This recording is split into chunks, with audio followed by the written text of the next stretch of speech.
देखो, मैट्रिक्स में क्या होता है, मैट्रिक्स बेसिकली सिंगुलर वर्ड है और इसका प्लूरल फॉर्म है मैट्रिसेस। मतलब मैट्रिक्स हो या मैट्रिसेस, मीनिंग सेम है। मैट्रिक्स हम लोग क्यों करते हैं, ये बहुत बड़े बड़े प्रॉब्लम को सिंपल कर देता है। मैथ्स में बहुत बड़ा बड़ा प्रॉब्लम होता है, उसका कैलकुलेशन को ये सिंप्लीफाई कर देता है, इसलिए हम लोग मैट्रिक्स यूज करते हैं। तो इसके लिए एक एग्जाम्पल देखो। अगर हम लोग बोलते हैं कि एक क्लास में 3 बच्चे हैं, एक का नाम है अनु, एक का नाम है अमित, तीसरे का नाम है अदिति।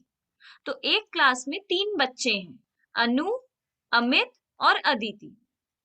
अनु के पास 4 एप्पल्स है और 7 ऑरेंजेस है। अमित के पास 6 एप्पल्स है और 8 ऑरेंजेस है। अदिति के पास 2 एप्पल्स है और 3 ऑरेंजेस है। ये बात को हम स्टेटमेंट में लिखकर दिखाएं। अगर कोई बोलता है कि इसको मैट्रिक्स में रिप्रेजेंट करो, मतलब अगर इसको मैट्रिक्स में लिखेंगे तो कैसे लिखेंगे?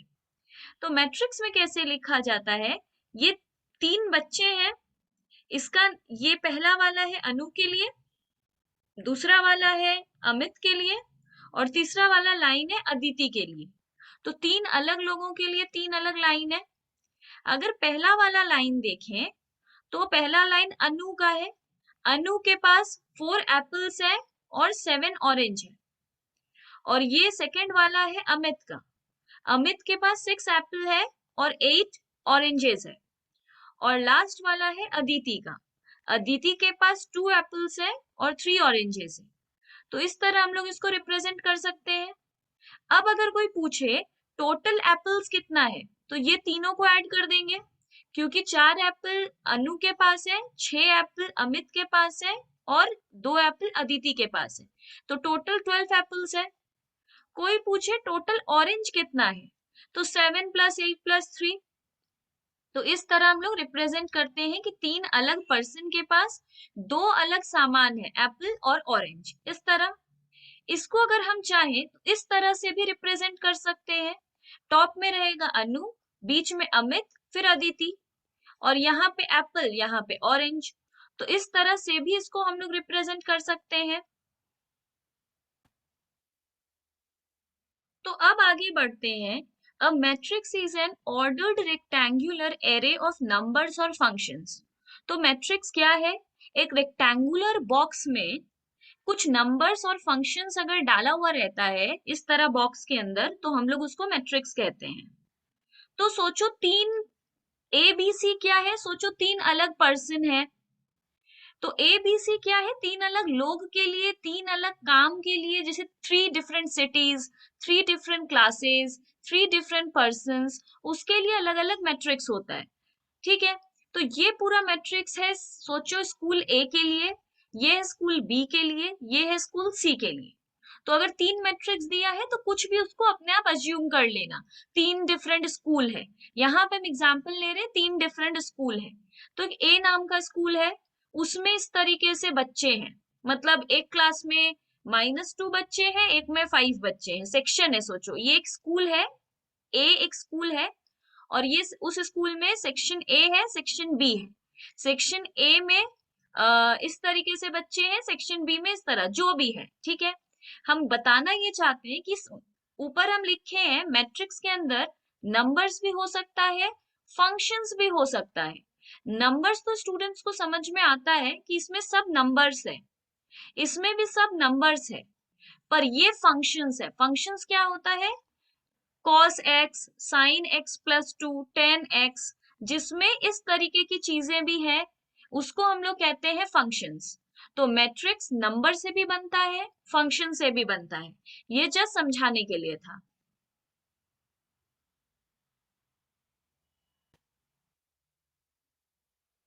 तो a matrix having m rows and n columns is called matrix of order। अब इसका मतलब क्या है? देखो, ये जो मैट्रिक्स होता है, इसमें ये जो हॉरिजॉन्टल लाइन होता है इसको रो कहते हैं। मतलब -2 और 5 ये क्या है? रोज है। तो इसमें टोटल कितना रोज है? इसमें टोटल 3 रो है। ये पहला, ये 0 और √5 दूसरा, 3 और 6 तीसरा। तो कोई भी पूछे मैट्रिक्स ए में कितना रो है, तो हम लोग बोलेंगे इसमें 3 रो है। कोई पूछे इसमें कॉलम कितना है, तो हम लोग बोलेंगे इसमें 2 कॉलम है, एक ये और एक ये। तो रोज होता है हॉरिजॉन्टल, अगर याद नहीं रहता है तो कहीं लिख लो, रोज होता है हॉरिजॉन्टल और कॉलम होता है वर्टिकल। तो अगर कोई पूछे इसमें कितना रोज है, तो हम लोग बोलेंगे मैट्रिक्स ए में 3 रोज है। कोई पूछेगा मैट्रिक्स ए में कितना कॉलम है, हम लोग बोलेंगे इसमें 2 कॉलम है। तो अब ऑर्डर ऑफ मैट्रिक्स क्या होता है? ऑर्डर ऑफ मैट्रिक्स होता है m बाई n। इसको लिखते हैं हम लोग m इंटू n, पर इसको ऐसे पढ़ते नहीं है, इसको लिखा जाता है m इंटू n, बट हम लोग इसको बोलते हैं m बाई n। ठीक है, या फिर m क्रॉस n, या तो m क्रॉस n या तो m बाई n। इसको m इंटू n नहीं बोला जाता, इंटू नहीं बोला जाता, इसको क्रॉस बोलो या बाई बोलो। तो अगर कोई बोले कि मैट्रिक्स का ऑर्डर निकालो, तो हम लोग ऑर्डर कैसे निकालेंगे? m रहता है रोज के लिए, ये हम लिख दिए हैं, m को बोलते हैं नंबर ऑफ रोज और n को बोलते हैं नंबर ऑफ कॉलम्स। तो m कितना है इसमें, नंबर ऑफ रोज कितना है 3, नंबर ऑफ कॉलम कितना है 2। तो इसका मैट्रिक्स ए का ऑर्डर क्या है 3 इंटू 2, क्योंकि m इंटू n होता है इसलिए 3 इंटू 2। इसके अंदर जितना भी ये एक एक चीज है ना, सबको एलिमेंट्स कहते हैं। ये हम एक को गोल करके लिख दिए हैं, एलिमेंट्स कहते हैं या फिर एंट्री कहते हैं इन सबको। -2 क्या है, एक एलिमेंट है। 5 क्या है, एक एलिमेंट है। 2 प्लस आई क्या है, एक एलिमेंट है। ये सब एक एक एलिमेंट है। तो इसको एक एक अंदर की चीज को हम लोग एलिमेंट कहते हैं। तो अगर कोई भी पूछे ऑर्डर ऑफ मैट्रिक्स क्या है, हम लोग m बाई n निकालेंगे, मतलब m इंटू n निकालेंगे।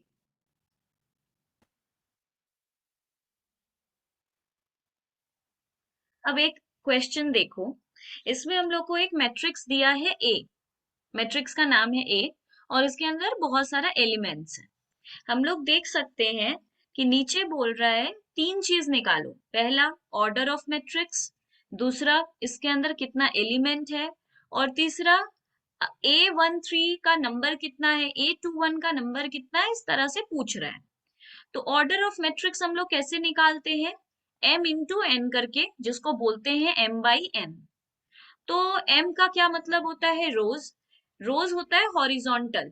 तो इसमें हम लोग देख सकते हैं 3 रोज है, इसलिए हम 3 लिखे हैं। और n का मतलब होता है कॉलम, जो वर्टिकल लाइन होता है, दैट इज 4 वर्टिकल लाइन है, इसलिए यहाँ पे 4 कॉलम्स है। तो ऑर्डर ऑफ मैट्रिक्स कोई पूछे तो 3/4।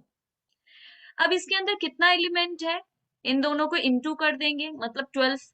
ऐसे गिनना तो, गिनने का तो कोई सेंस नहीं है। एलिमेंट क्या होता है, 3 इंटू 4 कर देंगे तो एलिमेंट आ जाएगा, दैट इज 12। मतलब इसके अंदर टोटल 12 नंबर्स है। अब लास्ट में बोल रहा है एलिमेंट का पोजीशन क्या है। देखो इसको पढ़ते कैसे हैं पहले समझ लो। ये सारे एलिमेंट्स को हम लोग ए से डिनोट करते हैं, स्मॉल ए। तो ये स्मॉल ए क्या रहता है, एलिमेंट्स। पहला वाला क्या रहता है, ये पहला, ये क्या है, ये पहला रो है, ये दूसरा रो है, ये तीसरा रो है। तो इसको लिखते हैं हम लोग A11, मतलब पहला रो है, पहला कॉलम है। ये है A12, ये है A13। 13 क्यों, 1 इज फॉर रो, मतलब पहला रो में ही है हम लोग, और पहला कॉलम है, दूसरा कॉलम है, तीसरा कॉलम है, फोर्थ कॉलम है, इसलिए A11, A12, A13, A14। फिर दूसरे में जब आएंगे तो ये दूसरा रो है, इसलिए इसका शुरू में हमेशा 2 रहेगा, मतलब A21, ये A22, ये A23, ये A24। अब ये तीसरा वाला है, तो पहले सब में 3 रहेगा, तो इसलिए A31, A32, A33 और A34। तो इस तरह ये है। इसमें पूछ रहा है 13 कौन सा है, A13। तो ये ये 1 मतलब पहला रो और 3 मतलब थर्ड कॉलम, इसलिए 19। तो इस तरह ये सारा है।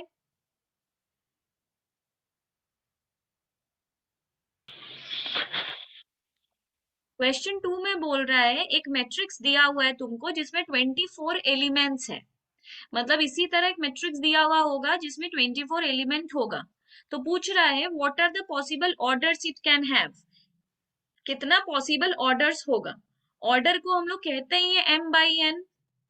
एलिमेंट कितना है 24, तो यहाँ m कितना होगा n कितना होगा, मतलब रो कितना होगा कॉलम कितना होगा। तो हो सकता है एक ही रो हो 24 कॉलम हो, मतलब 24 कैसे कैसे आ सकता है, 1 इंटू 24, 24 इंटू 1, 8 और 3 को इंटू करेंगे तो 24 आ जाएगा, 3 और 8 इंटू करेंगे तो 24 आ जाएगा, 4 इंटू 6, 6 इंटू 4, 2 इंटू 12, 12 इंटू 2। तो टोटल 8 पॉसिबल ऑर्डर हो सकता है।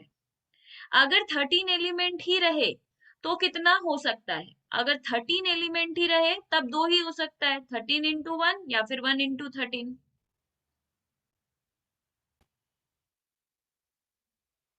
अब देखो कितने तरीके का मैट्रिक्स होता है, टोटल 7 टाइप्स का मैट्रिक्स होता है। पहला होता है कॉलम मैट्रिक्स।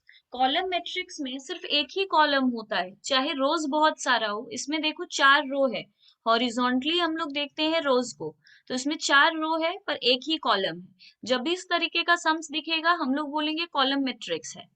रो मैट्रिक्स होता है जिसमें एक ही रो होता है पर कॉलम बहुत सारा हो सकता है। तो इसमें देखो एक ही रो है बट कॉलम 4 है, इसलिए इसका 4/1 था, इसका 1/4 है। फिर होता है square matrix. Square square matrix होता है अगर इधर 3 है तो इधर भी 3 है, मतलब 3/3 का, या 4/4, 2/4, मतलब इक्वल रहता है रोज और कॉलम।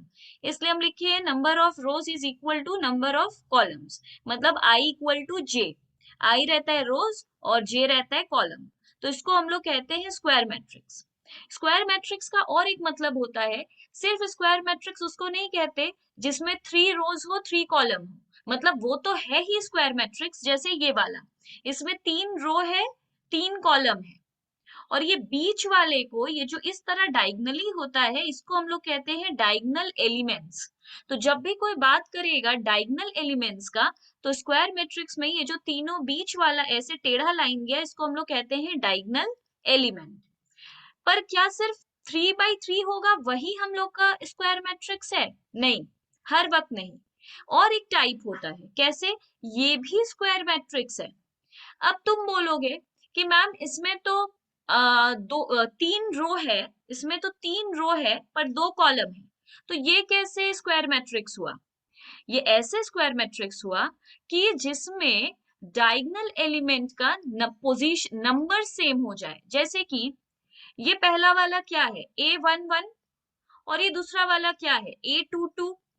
तो A11, A22, A33, A44 वो सब एक ही डायगोनल है। जो चीज में डायगोनल हो जाता है वो स्क्वायर मैट्रिक्स हो जाता है। तो याद रखना होगा, सिर्फ स्क्वायर मैट्रिक्स वो नहीं होता जिसमें नंबर और रोज इक्वल हो, वो तो होता ही है। जैसे ये पहला वाला तो है ही स्क्वायर मैट्रिक्स क्योंकि इसमें डायगोनल एलिमेंट है, पर अगर इसमें सेम नहीं है रोज और कॉलम, तो हम लोग चेक करेंगे क्या इसमें A11, A22, A33 जैसा नंबर है। हाँ, ये पहला वाला A11 है, ये दूसरा वाला A22 है। इस तरह A11, A22 एक डायगोनल बना देगा। इसमें डायगोनल एलिमेंट क्या है A11, A22, ये दोनों डायगोनल है, जिसमें डायगोनल एलिमेंट मिल जाएगा वो स्क्वायर मैट्रिक्स है।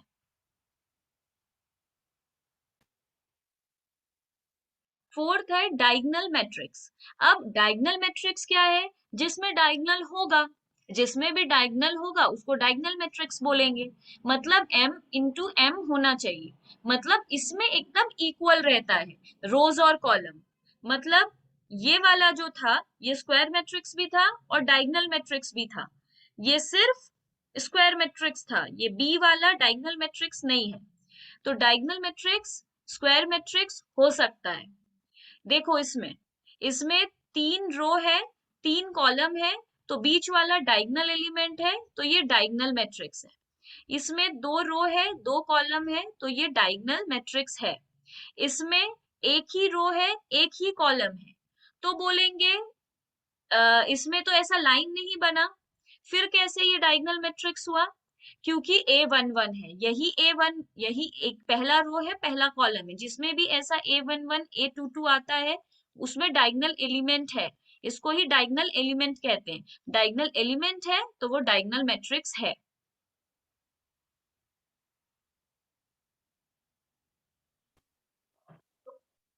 तो ये चीज ध्यान रखना है, जिसमें भी डायगोनल एलिमेंट है वो डायगोनल मैट्रिक्स है।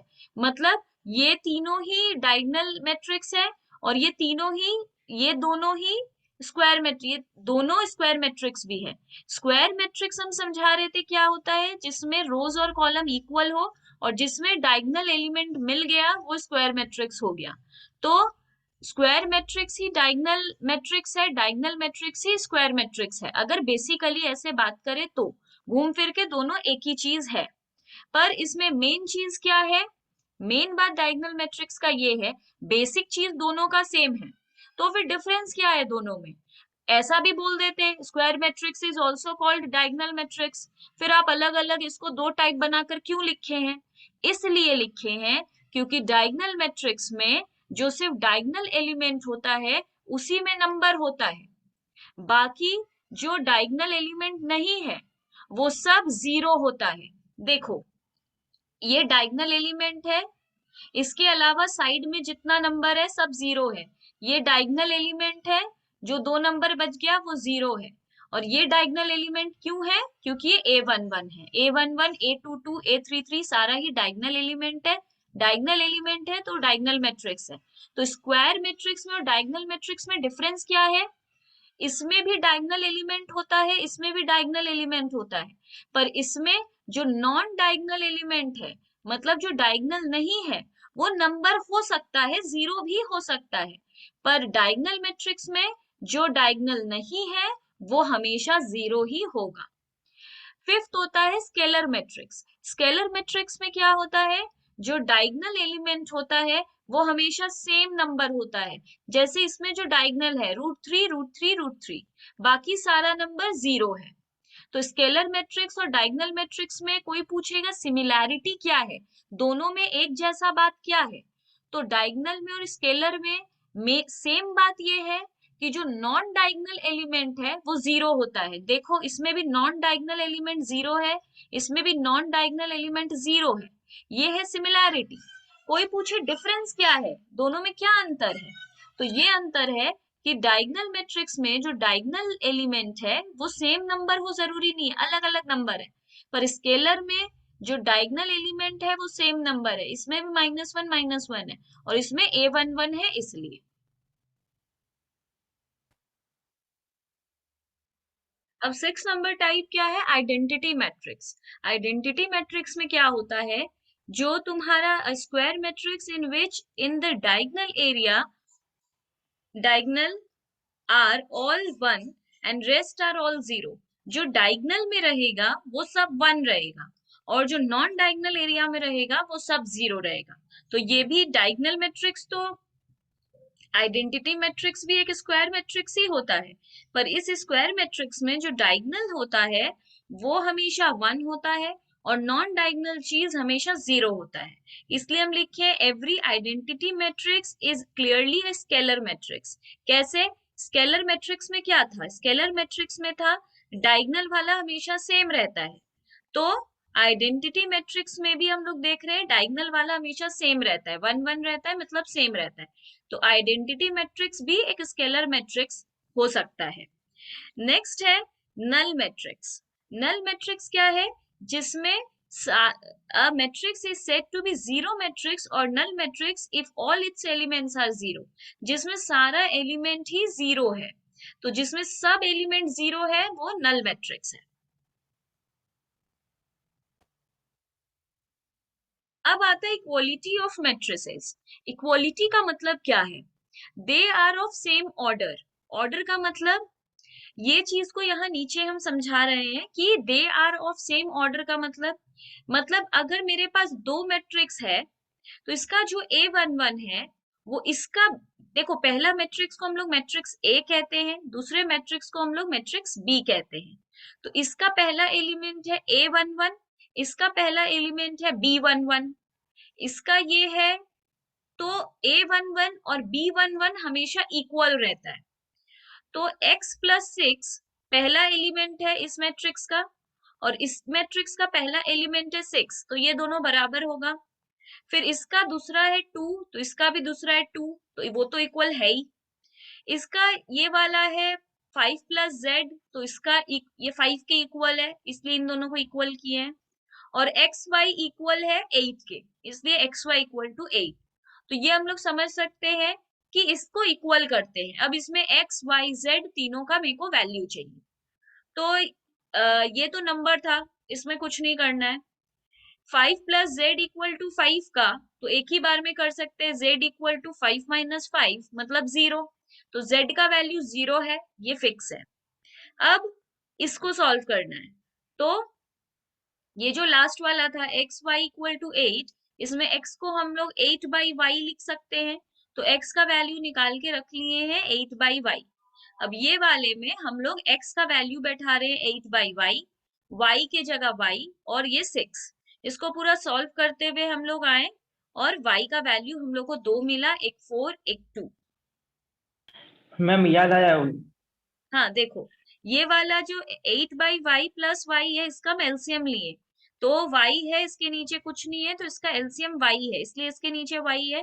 ये नीचे वाले के साथ डिवाइड होता है, ऊपर वाले के साथ इनटू होता है।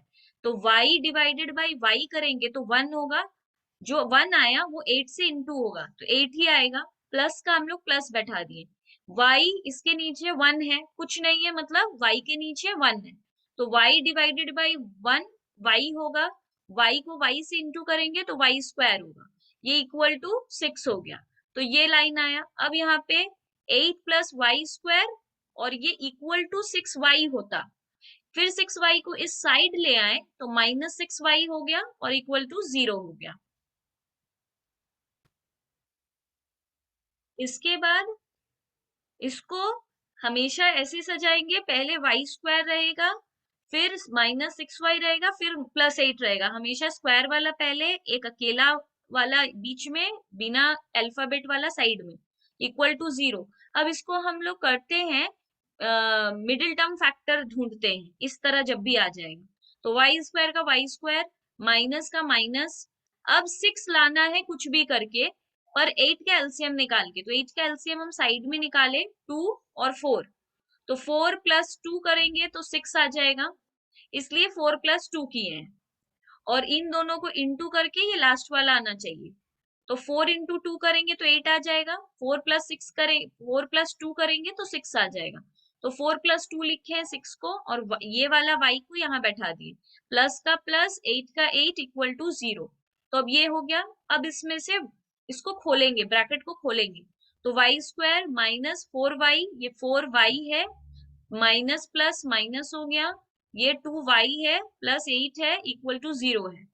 अब ये y इसमें से कॉमन लिए, तो इस ये वाला एक y बच गया, माइनस का माइनस, 4 का 4। इस 2 और 8 में 2 कॉमन लिए, -2, तो इसका y बच गया, और इसमें 8, मतलब 2 2 है, और 8 को डिवाइड करेंगे तो 4 आएगा, तो 4 2 जा 8 हुआ। इस तरह ये किए। अब y-4 एक ब्रैकेट में, y-2 एक ब्रैकेट में, इक्वल टू 0।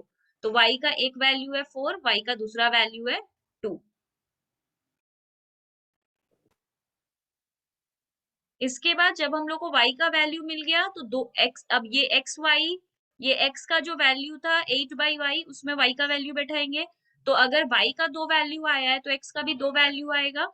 एक 8/4 करेंगे, y का एक वैल्यू 4 था, तो इसके जगह एक बार 4 बैठाएं तो x का वैल्यू 2 आया, और एक बार y का वैल्यू 2 था, तो 8/2 किए तो एक बार 4 आया।